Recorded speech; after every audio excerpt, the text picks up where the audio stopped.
हर बार बस्तर के विकास के लिए लोकसभा में आवाज उठाने वाले सांसद दीपक बैज के कारण ही आज बस्तर एवं रायपुर दल्ली राजहरा के बीच रेल लाइन का निर्माण कार्य प्रगति पर है एवं 4 जनवरी से समलेश्वरी एक्सप्रेस का परिचालन हो रहा है। इस बार भी बस्तर की आवाज को लगातार दिल्ली में आप उठाते हैं, तो इस बार संसद में क्या मुख्य विषय रहा? देखिए, हम लोग देखेंगे तो पूरे देश, ऑल ओवर देश के लिए देखेंगे तो हम लोग इस समय बहुत से बिल पास हुआ और उसके अलावा महंगाई को लेकर, लखीमपुरी खीरी घटना को लेकर, मंत्री का इस्तीफा को लेकर हम लोग पूरे एकजुट होकर लड़ाई लड़े हैं। और इसके साथ ही 12 जो हमारे राज्यसभा सांसद उनको निलंबित किए। इन मुद्दों को लेकर लोकसभा में हम लोग पूरे विपक्षी दल एक साथ मुखर होकर सरकार के खिलाफ आवाज उठाए हैं।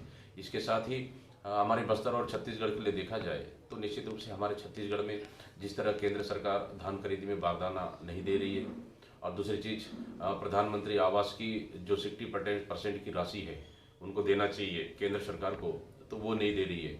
और बस्तर की हमारे रेलवे और हवाई जहाज की विस्तार, तो इन मामलों को लेकर हम लोग बस्तर से लेकर छत्तीसगढ़ के पूरे मामले हम लोग इस समय प्रश्नकाल 0 आवर को उठाए हैं।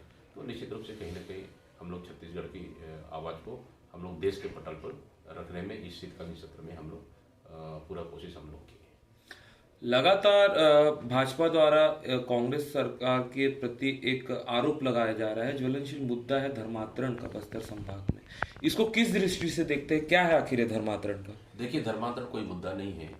ये भारतीय जनता पार्टी, इनके पास कोई मुद्दा नहीं है, तो सिर्फ आपस में ये सिर्फ लड़ाने का काम कर रही है।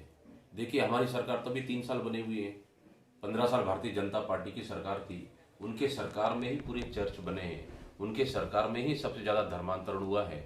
हमारे मुख्यमंत्री और सरकार ने स्पष्ट कहा है कि अगर धर्मांतरण का अगर अभी कोई शिकायत आता है तो शिकायत कर दे, हम अभी कार्रवाई करने के लिए तैयार हैं। तो भारतीय जनता पार्टी के नेता शिकायत क्यों नहीं कर रहे? शिकायत कर दे, अगर कोई धर्मांतरण कर रहा है, जबरन धर्मांतरण कर रहा है या कुछ कर रहा है, तो हमारी सरकार कार्रवाई करेगी। तो इनके पास कोई मुद्दा नहीं है।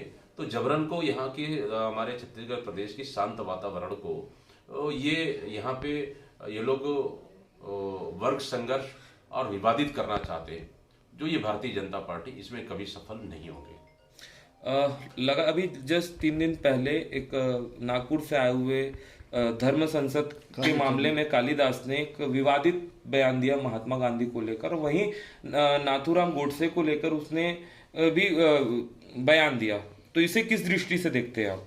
देखिए, नाथूराम गोडसे, भारतीय जनता पार्टी उनको पूजा करती होगी, लेकिन हमारा देश जो राष्ट्रपिता महात्मा गांधी का हत्यारा है उसको देशद्रोही और हत्यारा मानती है। तो कहीं ना कहीं हमारे राष्ट्रपिता को इस तरह का टिप्पणी करना, मैं तो समझता हूँ ये कहीं भी उचित नहीं है। हमारे छत्तीसगढ़ को कहीं ना कहीं एक माहौल खराब करने के लिए ये बयान है। तो माननीय मुख्यमंत्री भूपेश बघेल जी ने स्पष्ट कहा है, कानून व्यवस्था हम बिगड़ने नहीं देंगे, हम उनका समर्थन करते हैं और निश्चित रूप से ऐसे लोगों पर कार्रवाई होनी चाहिए जो कि इस तरह के अनर्गल बयानबाजी जो देश